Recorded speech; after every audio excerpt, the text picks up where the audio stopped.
All right, everyone. Welcome once again. I don't know if that video was that interrupted to everyone else, but on my side, it was like all the way through. But welcome once again. It is Friday. And what does that mean? It means it's time for manufacturing e-commerce success. I'm your co-host, Damon, and we are excited to talk today about helping solo manufacturing marketers. I can't speak, even though I've had plenty of coffee. We're excited to have Michele here today, Michele Jones from Creative. But I want to say, Kurt, the hair, you were fooling us this whole time. That's great. Well, no, thanks actually. And everyone knows Kurt is gone today. He is out. He's taken some time off with his family, celebrating their anniversary, big anniversary. Ask him. Awesome that he's doing it. We have Jeff Long with us here today, helping us out. Jeff, thanks for being here, man. Thanks so much. I drank coffee, a Red Bull, an energy drink, and just trying to match Kurt's normal excitement and enthusiasm. So hopefully I can approach, yeah. The tip of his energy iceberg. We'll see. I doubt it, but yeah. I came in way under caffeinated for this. I just had one cup of coffee. I'm joking, by the way, with all that. Yeah. Ooh. I was gonna say I would be like throwing up if I was you. No, who knows what would happen? Well, today it's cool, Jeff, because we've got Michele Jones here, someone you know well, and from President of Creative. She's going to be talking today about helping solo manufacturing marketers. Michele, so awesome to have you here. Thanks so much for having me back. I can't believe it's already been a year since I've been on this show. Time flies when you're having fun. It does. Like it just, you blink and you're back. So thanks for really does. Yeah. Good stuff. It's been an interesting year. Yeah. Well, Jeff, started out, man. You got some questions for Michele, and I've got some questions. Kurt usually leads this thing off, so take it away, my friend. Totally. So I love your company name, Creativate, right? Mm-hmm. Am I saying it correctly? Creativate. Yes. You just say it quickly. Creativate. Yeah, I love that. So how does even that name kind of come into play when you're working with manufacturing companies and B2Bs? That's a great question. So Creativate, when you're naming a company, it's always a crapshoot for how you can name it. Marketers love to smash words together. So that's exactly what I did. But then you also have to look up, like, does someone else have your domain? And is it trademarked already? And blah, blah, blah. So Creativate stands for create, cultivate, and innovate. All put together. And the reason for that is because marketing is no longer a flat line. It's not boring. It's constantly changing. It's constantly evolving. Even in the last 10 years, the landscape of marketing has changed so much. The last 3 years has absolutely wreaked havoc on marketers and even the whole landscape of how manufacturers especially go to do business and use marketing to do it. So Creativate means that we are going to create strategies, plans. We're going to cultivate your community, and then we're going to innovate. So we're not going to be stagnant. We're going to keep growing, and we're going to keep changing. We're going to keep evolving, because that's life, and that's what the world does, and that's what the business world does. Very cool. I love that. And I love setting that expectation of, like, we've got to keep moving forward. We've got to change and pivot and grow. Like, if we're doing a marketing strategy, one time, I mean, it might have some results, but, like, it's this ongoing thing that you learn and improve. Mm-hmm. Yeah, absolutely. I mean, if you're not growing, you're dying. And we never fail. We create learning opportunities for ourselves. You don't know unless you try. So, you can keep doing the same thing over and over again and get the same results. But what if you try something different? And a lot of times it's not the first idea that comes up. It's what evolves out of that first idea. Yeah. So your first idea may be not accurate and it may fail, but you're going to learn from it, and then you'll evolve. And maybe iteration 4 or 5 is finally then where you strike gold. So, but you can't get to that without going through the whole process. Good point. So as you're looking and working with solo marketers, what are some of the biggest challenges you see them facing today? Well, thinking about how the landscape of marketing has changed, we've always been, no one ever has a big budget. I don't care how big of a company you're at, Yeah. how small of a company you're at. I've heard little companies say, oh, it must be nice to be at a big company and have big budgets. That hasn't been my experience. Especially marketing, everyone's always cracking down on it. So as solo marketers, which we work with a lot of manufacturing companies where there's one person that's in full-time in their marketing department. And you were asking what are some of the challenges they're facing. It's turned into a tactics sprint. Like it's just, I need this thing. I need that thing. I need that social media post. I need that flyer. Oh my gosh, we're going to this trade show. There's no planning. Everything is just very last minute and very reactive. The beauty of the landscape that we're in is you can do things quickly. I mean, Jeff, we were just talking before this about the video that you put together in a week. It's possible. Is it ideal? No. So a lot of marketers are just getting burned out, especially solo marketers. They're getting burned out because stuck on this like hamster wheel of insanity and they can't get off and they can't come up for air and they can't get out. So the hamster wheel of insanity. I'm writing that down. That's good. Yeah. So that's what we're seeing a lot of right now. Are you seeing, Michele, certain strategies, tactics, even goals and objectives that maybe used to work that some of these smaller manufacturers have like, they just can't move on or move forward? Like, is there something that you find yourself kind of like shouting from the rooftops over and over or anything? Maybe not, but I just thought I'd ask. Well, you know what's funny? Everything cycles. I just saw, I was a kid in the 90s. I'm now seeing all these videos of people seeing these clothing and they're like, it's vintage. I'm like, I'm vintage? It's not vintage. So sometimes what's old is new again. So we're seeing some of that. So to some of the things that used to maybe not work, maybe even 10 years ago, 5 years ago, they're working again. Mail, email, those are all kind of coming back. All the social media platforms have been changing their algorithms so much that it's so hard to keep up to get your message across to your target audience. So you have to go back to some of these tactics where you have a one-to-one point of contact, a relationship that's likely not going to change unless they move or they change their email address or something, but you're not subject to their algorithm. So that's something I know that's kind of the flip side of what you asked of. That's actually something that may not have worked that's working again. And then what did work but doesn't work anymore, or maybe this never worked, but this drives me nuts, is just quit checking boxes for the sake of checking boxes. We should is probably the worst marketing strategy you could possibly have. So, we should be doing 4 social media posts a week. Why? Why are you doing 4 social media posts a week? Are they bringing any value at all? Are they reaching your target audience? If not, then no, forget it. Do 1 a week, do 1 a month. So I think the box checking is a bad one. And that I know that affects every marketing strategy, but that's why you just have to keep going back and constantly revisiting your plan and being like, why are we doing this? Is it working? And then just have the guts to get rid of it if it's not. Yeah. Great. That right there. Is it working or not? You give it some time. And then if it's not working, change the strategy. I think that's really, really poignant. So when you're talking with the solo marketers, right? And we're talking about yours like the tactical sprint just to get, I need this and getting that done. Say we're beyond that a little bit and we're in one of those times and we don't have 17 of those things going.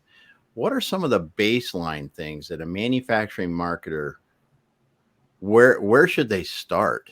I mean, I'm the solo marketer at a manufacturing place and we don't have a lot. Where do I start? First thing you can do is assess the resources you already have. You might have more than you think. You might have less than you think, but be realistic about it. So sometimes getting things done isn't just in the marketing department. Sometimes there may be someone else. We've already found that there's one of my clients had someone that was over in customer service who actually had a marketing background and was interested in doing some more marketing. So as part of her development plan, then they were able to incorporate it into her development plan, which was a win for the client because they didn't have to go hire someone else or find another resource. And it was a win for her because it was a stretch goal and got her to do something a little bit different than what she's doing day to day. So I think realistically assessing your resources is a great place to start. So good. So good. Yeah. And then a lot of times too, figure out how you can do more with less. So I was on a call 2 weeks ago where a salesperson was like, we need to be doing more on social media. And I like social media. I'm not ripping on it today, I promise, just for the sake of ripping on it. But we need a social media plan. Okay, yeah, we do. That's yes. But what are we putting out there and why? So backing up to like, hey, what if instead of creating all these fluffy social media posts, we create one really good piece of thought leadership. We create one really good white paper, one killer project profile. We will get so much mileage out of that, and you can package it and repurpose it in so many ways. And if you can, again, look at the other resources that you have available, if you have a salesperson who's going out and they're on the job site or they're at a location and they're taking photos, just find like 1 or 2 allies somewhere else. And hint, I'm getting into some of the recommendations that I have for next week with Purdue. If you haven't signed up for that, by the way, sign up. But look for some other allies and ways to get things done that may not be the traditional way of getting things done. Speaking of that, I talked with a gentleman by the name of Mickey Kennedy yesterday about press releases. And I had no idea the power of press releases if they're done right. And you talk about alternative ways. He was talking about some ways that I just never had thought about. And you're saying, so as a solo marketer, you really need to go, what is my biggest bang for my time?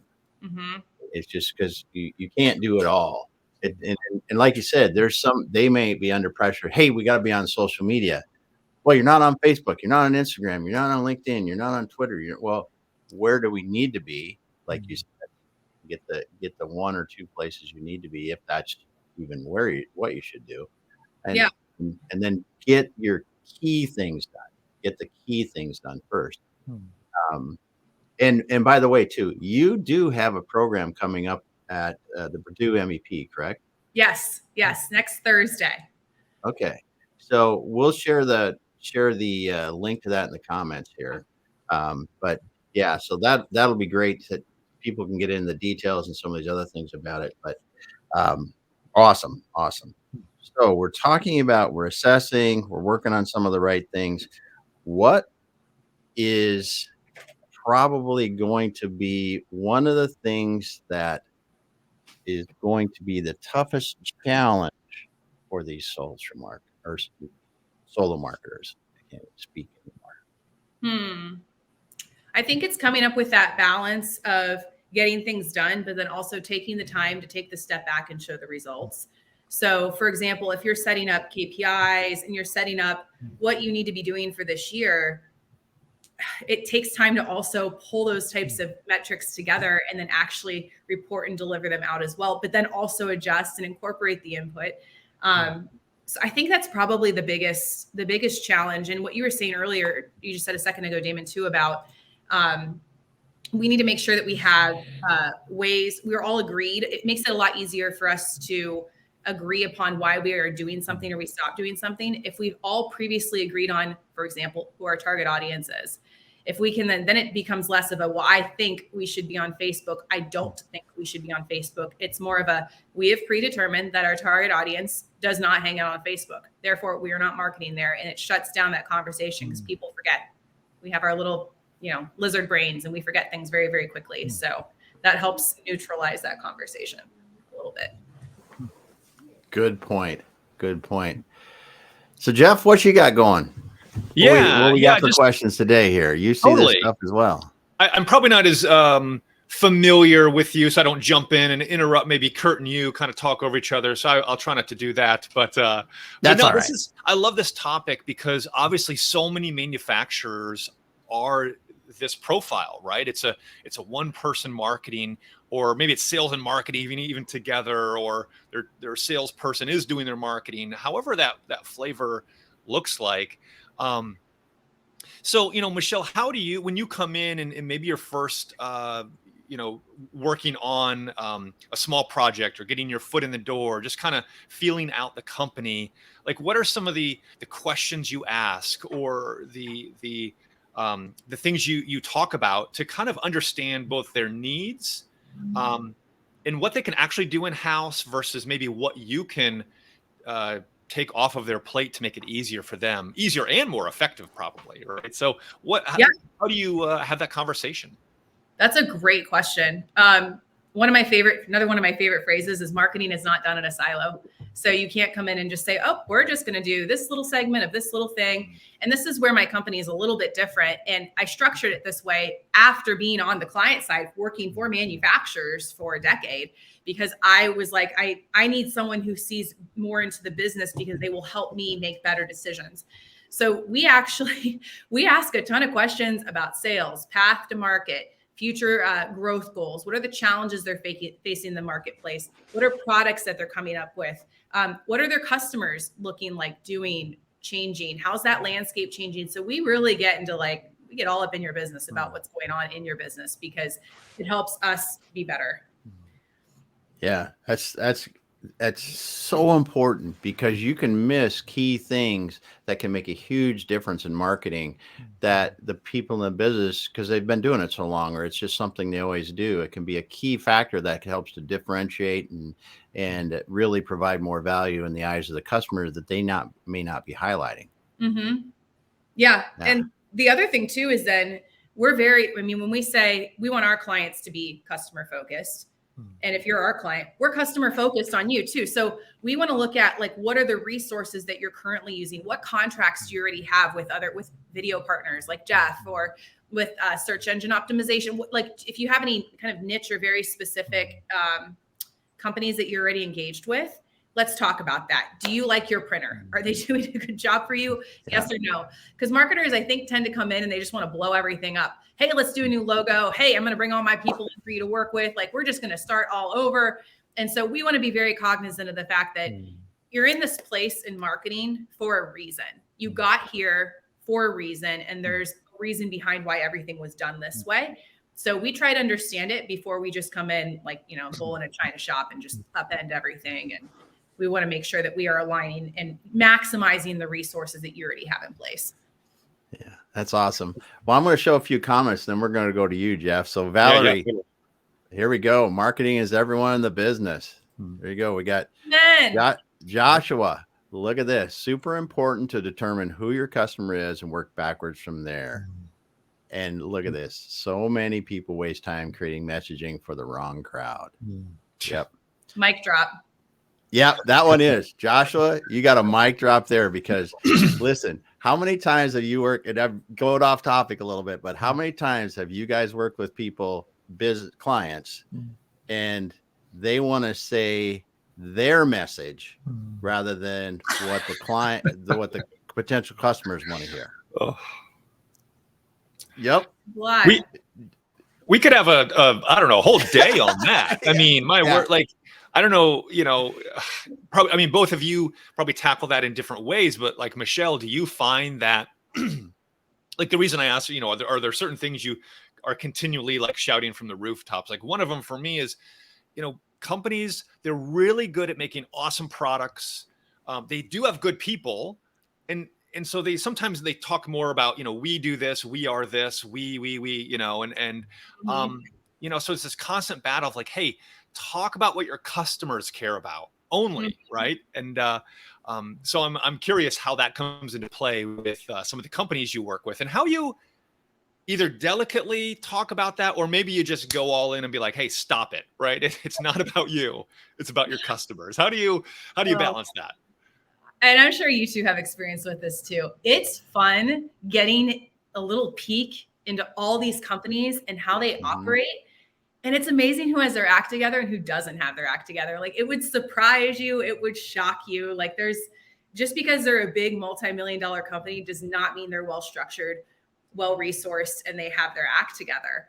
I've seen it from 40 million to $700 million companies. It's amazing to me. So you asked, what was the final question then? Just how you approach that topic of most companies, I would say 95% of companies or whatever, talk about themselves, right? Yeah. They're not customer focused, they're inward focused. So how do you kind of hit them over the head to get them out of that? I love this. Yeah. This would be, if I could change the names of some of the people or experiences I've had, I could write a book on this, and I'm going to try to keep it high level, because it's a sensitive topic. So a lot of times, and I'm a business owner myself, my parents are manufacturing business owners. Some things are just kind of untouchables. So it's finding out what's the sacred ground. Did you just do a logo and does everyone in the company hate it, but the president who founded the company loves it? Okay, we'll tread lightly for a little while. And that's the other thing too, why you don't come in and blow everything up. You have to sit for a little bit and build some trust and get a few quick wins, some low hanging fruit. And again, just figure out what are the untouchables? What's the sacred ground? What are the things we are not going to tread on?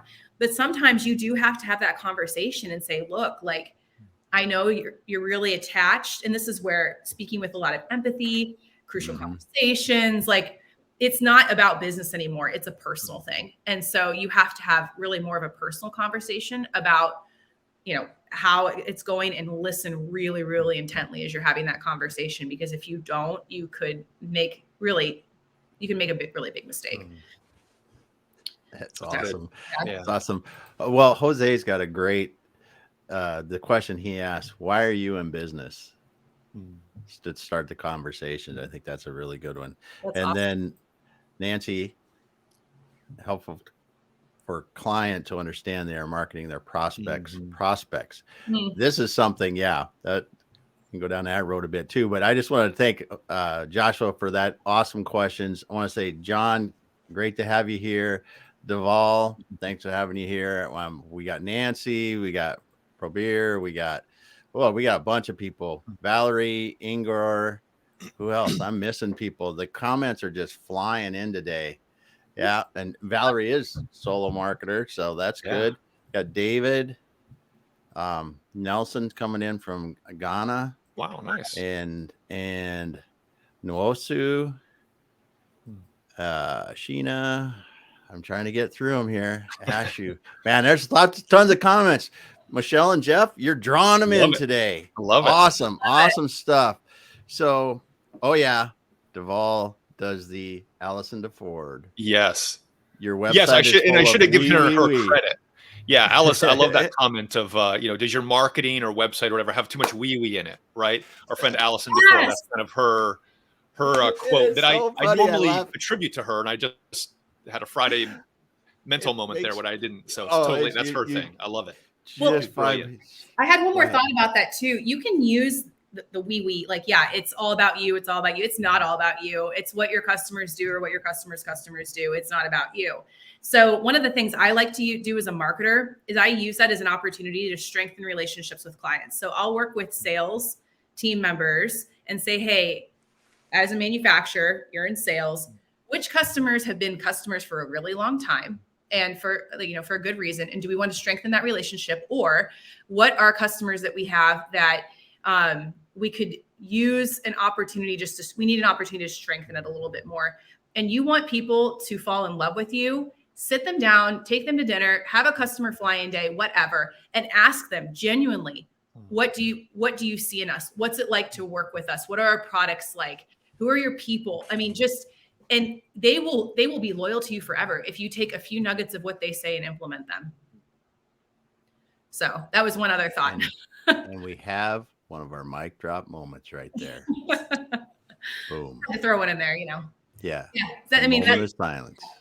Michele, I'm curious. I was going to ask this question, and then you gave a little more context, which is even more fun. So I was going to ask, I know you came from corporate or that side of things, and now you're owning your own agency. But then you mentioned your parents. Is it own or run or in manufacturing? So tell me a little bit about that story and why you decided to stay in manufacturing versus go into maybe medical or whatever, any other industry besides manufacturing. Kind of fill us in on that. Well, funny you should mention medical too, because I was going to go into nuclear medical technology and do a 5-year master's program at Findlay. And then I decided I didn't want to work in a hospital doing stress tests all day. And business was way more versatile. So if you were with me a year ago, I talked probably a little bit ad nauseum about my parents. I love my parents. I am so proud of them. They both have high school degrees. They are innovators. They are engineers. They are sales. My mom is one of the greatest salespeople I've ever met, and they're from Hard Knocks, and they are awesome. So my dad has had all kinds of businesses through the years, but he got into manufacturing in 1999 when he bought into a wholesale millwork business with his cousins, and he bought it out, I think, about 5 years after that. And their story is like the classic American like let's innovate and make it work. So when they made a lot of products that were like stair treads for Home Depot, a lot of trims, moldings, things like that. So when the housing market tanked in 2008, their business dropped something wild, like 70%. And so my dad looked at what am I paying to get rid of and how can I restructure my business? And he saw that he was paying people to take away his sawdust. And so he was like, well, what can I do with this? So he bought these presses and they compact them into blocks, and they're called bio blocks. By the way, they're distributed at all Ace Hardwares all over the country. So go to local Ace and go get them. East Coast, West Coast, no matter where you are, you can get them. My mom got into Ace Hardware without a broker, which is basically unheard of, through like persistence and business smarts, street smarts. She got in, and they've been doing this now for, I think they officially launched in like 2010 when they started with the blocks. And yeah, it's 2023. So they've been doing it for 13 years. My dad is engineered and patented some, they had these like fire pits that you could stack the blocks in properly and burn them. They're awesome. But cool. How did I get into manufacturing? All I heard growing up around the dinner table were day-to-day conversations, employees, accounts, all, issues with my dad's fixing all of his equipment constantly. He has a treadmill that he took the belt and turned it into a conveyor belt at work. He took an old treadmill and did that. I mean, he's super resourceful. So maybe that's where I get some of my, even in my marketing with manufacturers, it's like, how can we get resourceful with what we already have? Because that's all I know. That's what I've seen my parents do for years and years and years. So if you want to look them up, awesome.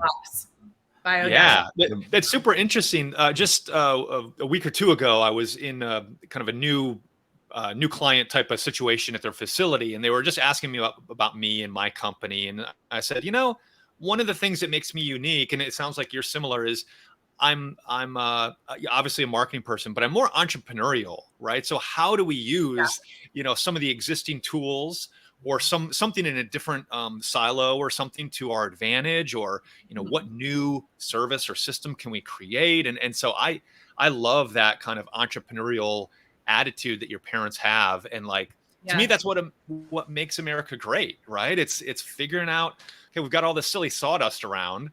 What can we do with it? More than animal bedding, Yeah. I have a friend, an author, Dan Miller. He's written a couple New York Times bestselling books and all that. And he talks about these creative ideas, for businesses, for people. And so the example he gives, similar to your parents, is he noticed this big truck would pass by his property. And it had all these wood chips from, people grinding away stumps and trees and all that. And he flags him down one day. He's like, hey, where are you taking that? And they're like, oh, just a dump. He's like, well, I mean, you could drop them off at my property. He's got a pretty big property. And so for 10, 20 years, he would get free, wood chips and mulch for his property just because he asked, just because he noticed. And it's like, there's so many of those opportunities around. So I just love that story of what your parents did with the sawdust. Yeah. And I think that's a big lesson for marketers too. One, just ask. Sometimes you never know, you can negotiate. Everything is negotiable. If you're running print ads with an agency, I sure hope you're not paying list price. Like, you better be negotiating like that. And then, hey, what else can you do for me? Throw in some email newsletter, sponsorship, like throw in all the freebies for me, right? Like, negotiate your heart out, but then also treat everything like, even if you're an employee, if you're a W-2 at a company, treat it like it's your little business that you're doing here. Like, treat that money is not the company's money. That is your money that you're responsible for managing. The company's entrusting you with it. So when you start to put some of your personal perspective in on it and treat it as if it's yours, you can also usually get a little scrappier and find more ways to get some bang for your buck. There's a term called intrapreneur, right? So if you're kind of entrepreneurial inside of your company or inside of the company you work at, you can be an intrapreneur. And there's people that have wildly successful careers, as well as the kind of this entrepreneurial thing going on. It's almost like a double career, right? And so anyway, cool. It's super awesome. I have a couple friends that are like that, where they still have their W-2, but they're doing some cool stuff inside. They maybe own some patents or some other IP or whatever. And, so there's some cool opportunities there. Yeah. And you have to get scrappy as a solo marketer in manufacturing, because like you said, yes, you're never going to have a budget like you want or would enjoy. So you got to get scrappy, like you said. If you can even bartering, and sometimes whatever you got to do to get to help get the right output. If you can help somebody and they can help you, I think one of the things as marketers is how do you lead some of this for the business that the salespeople, the leadership may not be looking at, because as a marketer, you can look at it a little bit differently, and you might say, "Yes, we're going to do this, and here's someone that's not a competitor, but we sell to the same audience. What did have we considered doing something with them?" Yeah. Because there's so much of that available if you start looking around, and it may not, if you're both working together on something, you can leverage their audience, they can leverage your audience. There could be some real benefits for you there that's going on.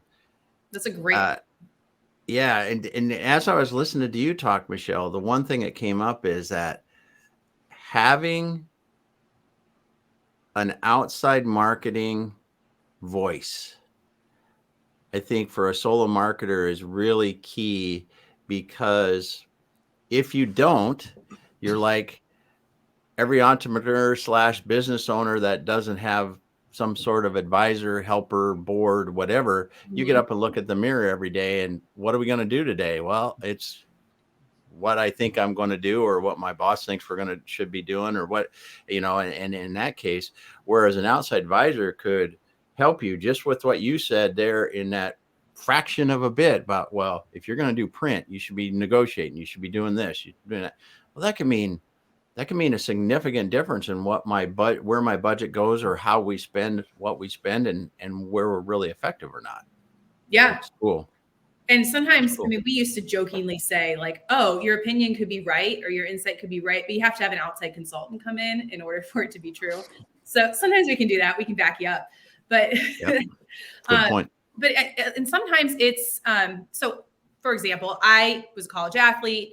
I got out of the habit of working out during COVID. I need to get back into it again. So I hired a personal trainer, because I know myself. I need accountability. I need someone to discipline me. And I just want to show up every day and they tell me what to do.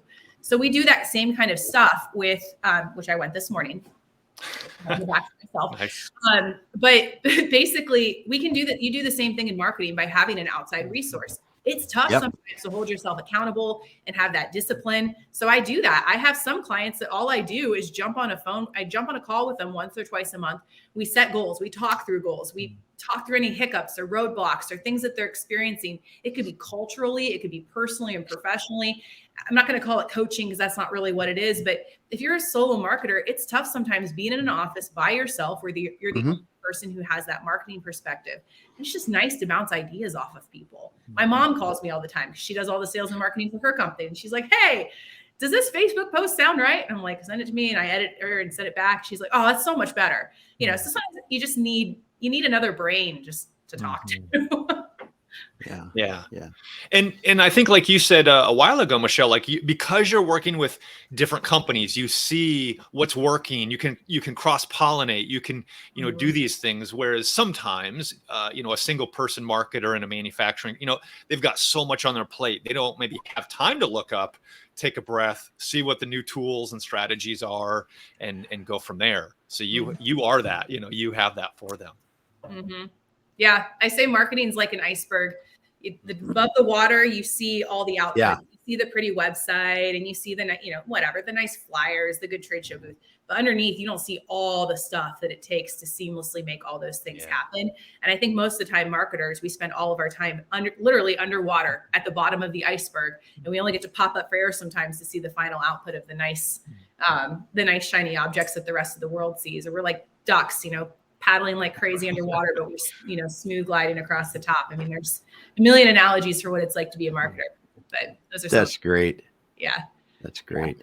So Michele, what are some of the go-to services or products you have, or things, you talked a little bit about, Creativate at the beginning, but kind of tell me, the audience, all that, like, what are some of your specialties? What do you shine in maybe the most? Yeah, thank you for asking that. So basically I was in manufacturing for 10 years or so. And I got frustrated because I would have to find, there was a swing of the pendulum for agencies where agencies did everything. And then now we've gotten into a little bit more like niche, like you have to find one person to do the very specific thing. Now it's swinging back again.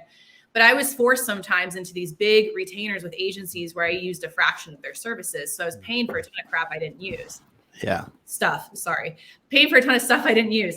And so when I started my company, I realized there's a lot of value in, I can take these best in class marketing strategies that I've had working for multi-billion-dollar businesses, bring them to small and medium-sized businesses. But I have an awesome network of people that I partner with and companies that I partner with. So I can bring in the specific resource that you need to get the job done. So if you're in, I do a lot of work in roofing, for example. So if you need someone that's very specific, I don't know, very specific to roofing, you need a copywriting specific to roofing. If that's not something that someone on our team personally does, I have a network of copywriters that I can talk to and pull on the best one. So you get someone who understands you and your business. So you're not just subject to whatever agency, whoever they have hired at the moment. So yeah, that's what I do. So we do all kinds of stuff. We're a gold certified HubSpot partner. So I found HubSpot in 2015.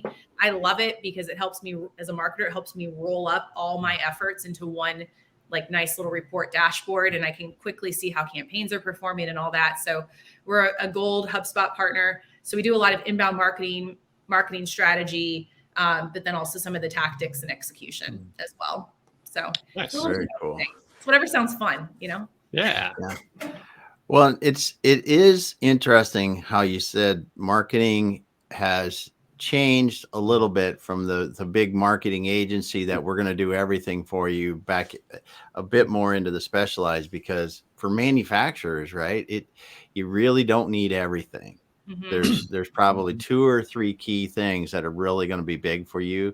And if you can get really good help in those areas, a solo marketer can really leverage their effectiveness because they can be that conduit to get those 2 or 3 things done really well with the people doing them.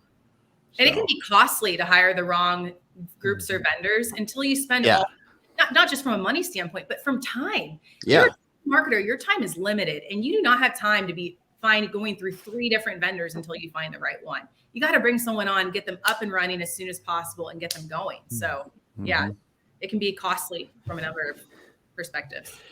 That is a great point. The time it takes to get a marketing firm to where they can be effective for you and whatever they do is key. And if someone like yourself, you've got trusted partners you've already worked with, they can get up to speed quickly and or have worked a lot in the industry.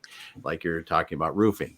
You're not going to bring a roofing content creator or into a different situation where they're not familiar, like in healthcare or something. It's just not going to work nearly as well. Yeah. So good.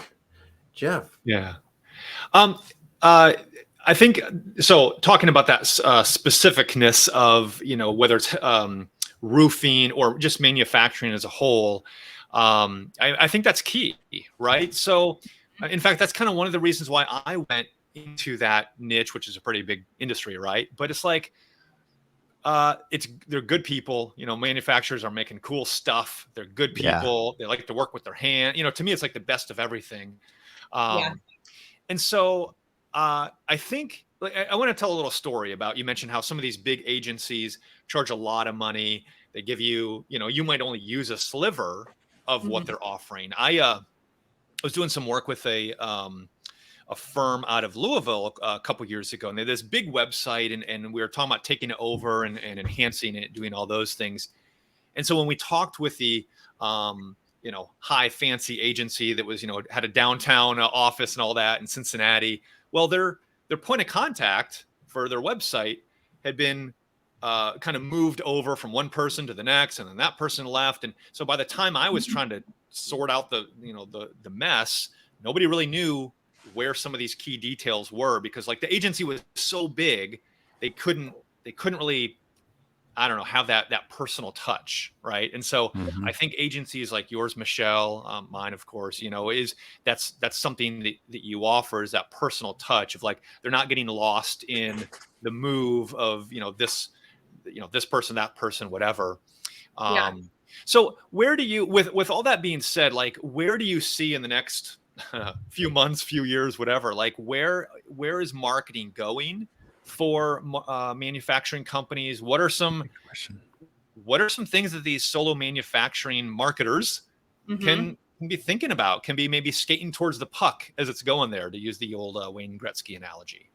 Yeah, I think now is an extremely critical time for solo marketers. And here's why. You got to make sure your marketing department is no longer a cost center. It's an ROI center. You have to prove that, because we've been talking about a recession now for 6 months. It's coming. It's coming. Is it coming? I don't know. But usually the first place, unfortunately, that companies go to cut their budget is their marketing budget. So focus on building a fort around what you have right now and protecting it, and show that you are making good investments. They're not costs, they're investments that contribute to your top line growth. So I think that's probably the biggest thing for solo marketers, especially manufacturing, to do right now. The whole pandemic was a big wake up call for a lot of companies who didn't have their act together from a digital perspective. They didn't have good email lists. They didn't have a CRM. They didn't have a good website where they could actually funnel through their leads. So make sure that you've got now, if it's not set up now, it's never too late to start. Get started today on putting a plan to protect the resources you currently have, and make sure that you can show to the C-suite or whoever's your boss is that you are getting a good ROI on the investments you're making in marketing. That's really good. I didn't anticipate that answer, but like in a good way, what you said is great. Like, so for these solo marketers, it's almost, I mean, it's some of it's kind of that job security, right? Be so good they can't let you go. Give so much value that you're a key part of the team, a key part of the company. And I think that's, we constantly look for new ideas and different things. I know a lot of, people here today that are watching do the same. And so, yeah, I love that. Like find the value that you're bringing and tie metrics to it, and be so valuable they can't let you go.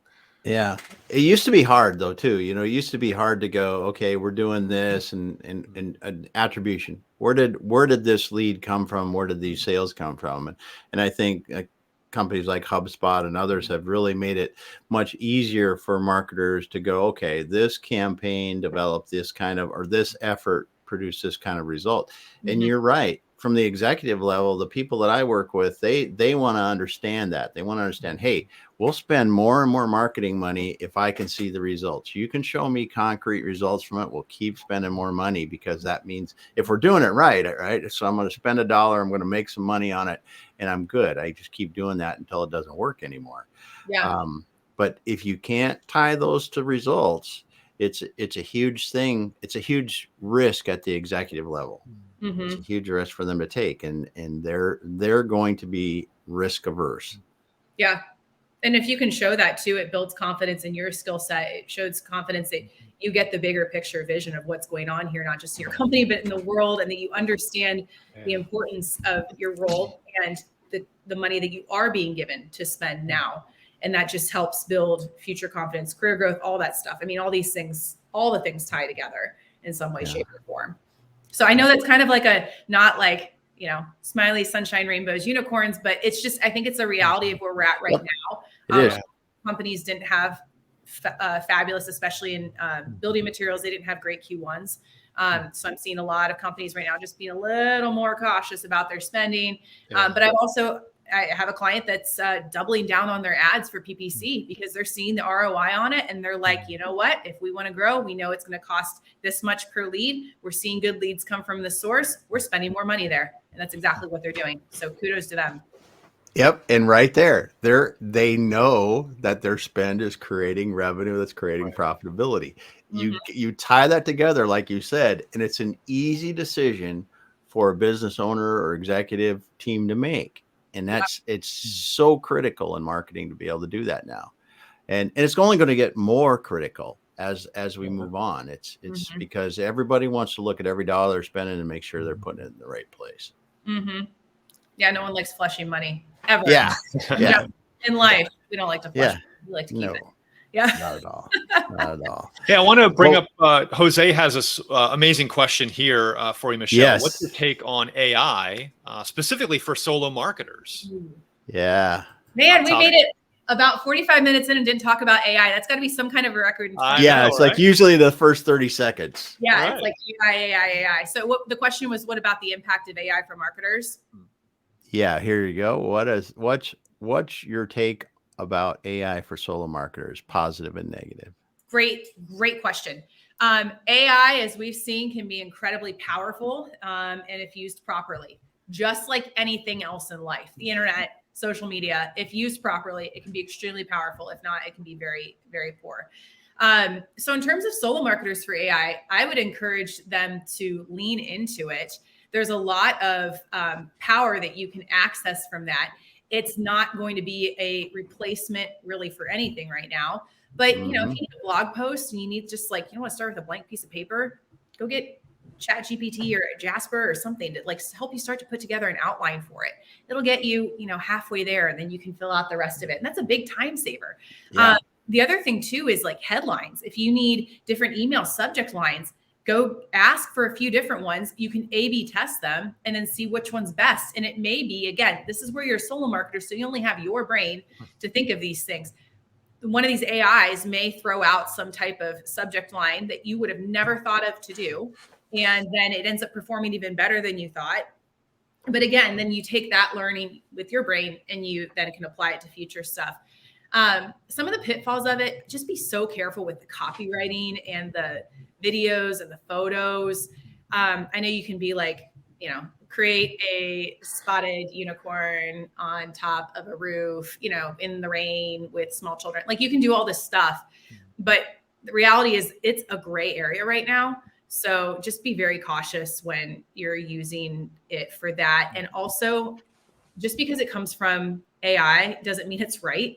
The internet has lots of wrong information. So still, just because you're like, write me a blog post and it writes you a blog post, don't assume it's correct. And you still have to go through and make sure that, I'm just going to use blog posts, for example, you still have to go through and make sure that you are using lingo that your customers use or prospects use. And you want to tie that in there. You need to make sure if it's technical in nature, the technical terms are being used correctly, all that stuff. So it can be a very powerful tool right now, I'd say, to get started or help you with something. Is it going to replace you in this exact moment?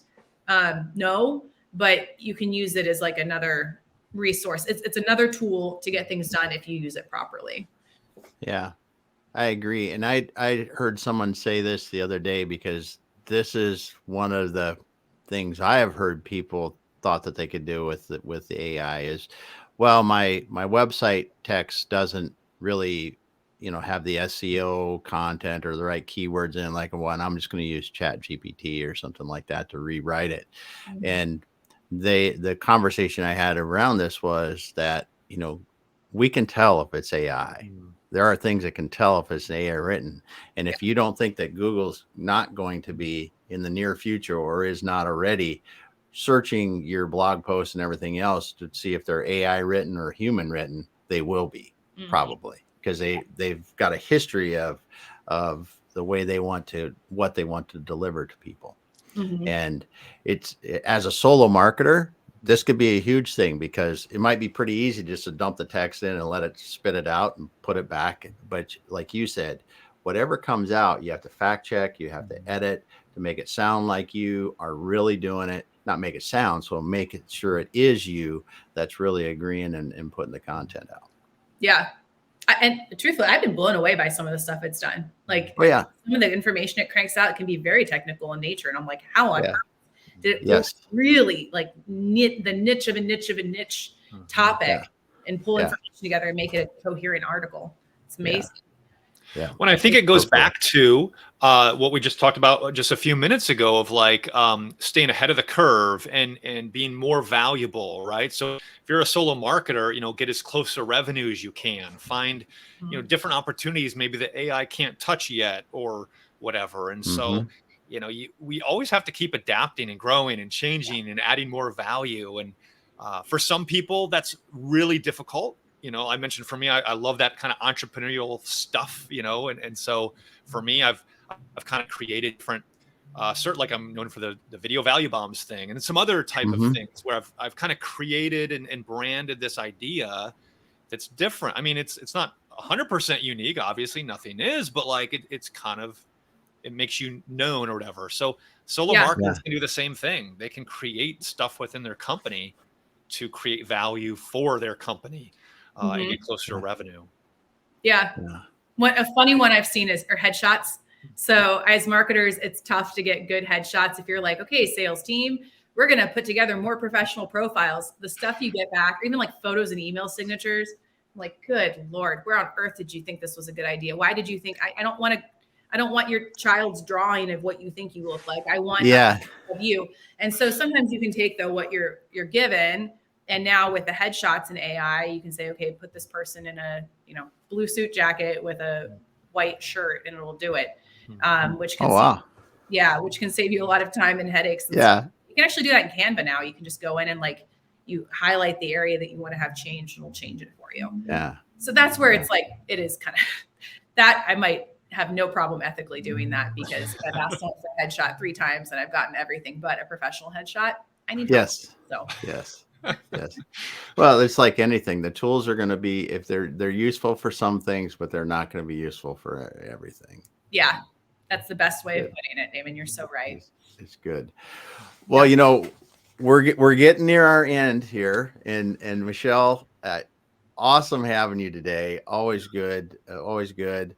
And I want to ask one last question. So as you're out here today, helping clients all around the US with their marketing, what is one common thing that you think that if they just stopped and thought about for a moment, it would help them the most? Ooh, one common thing.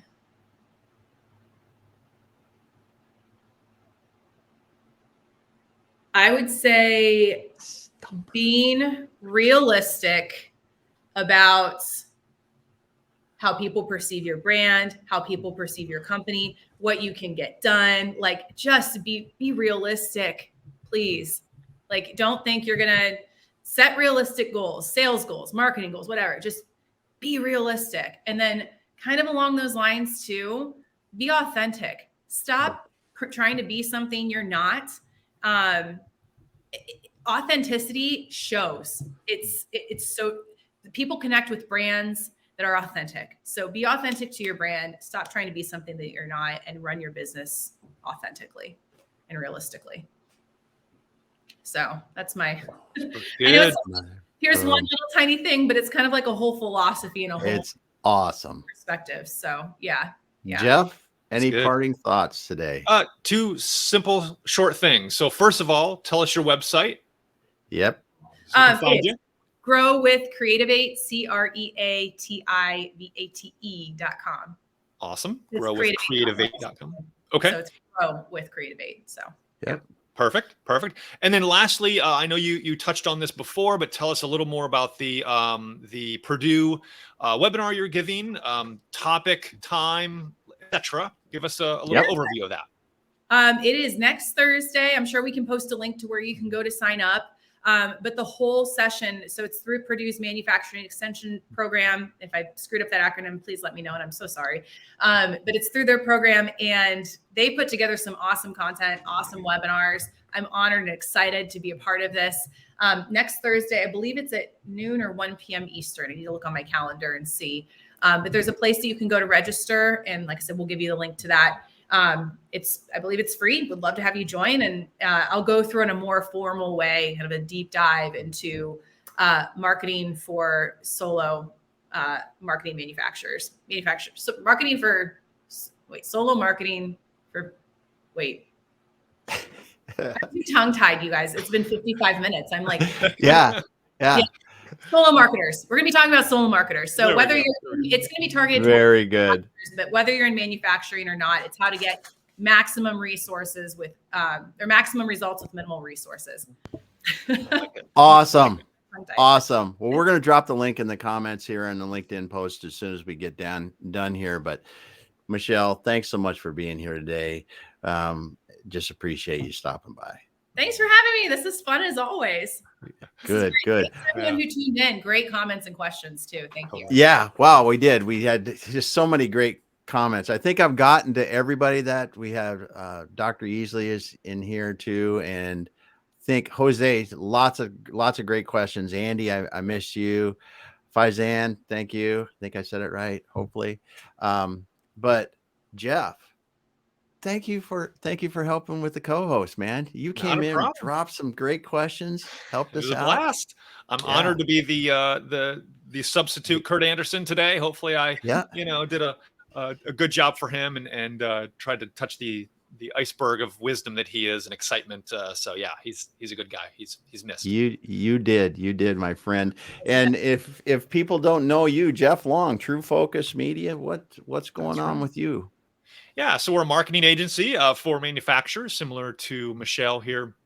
We specialize in kind of three things. Obviously, the overall strategy, but then specifically, it's a lot of video marketing and website design and development. That's kind of our go-to niche. But it's I always tell people we look for ways to cut costs, increase revenue, and decrease time. It's not that we're trying to make pretty stuff. It's we want to be very close to revenue, kind of like what we talked about. Yeah. Awesome. Yeah. Well, thanks both of you for being here today. We're going to sign out today in Manufacturing E-commerce Success, but we'll be back again next week. Have a great weekend, everyone. Bye.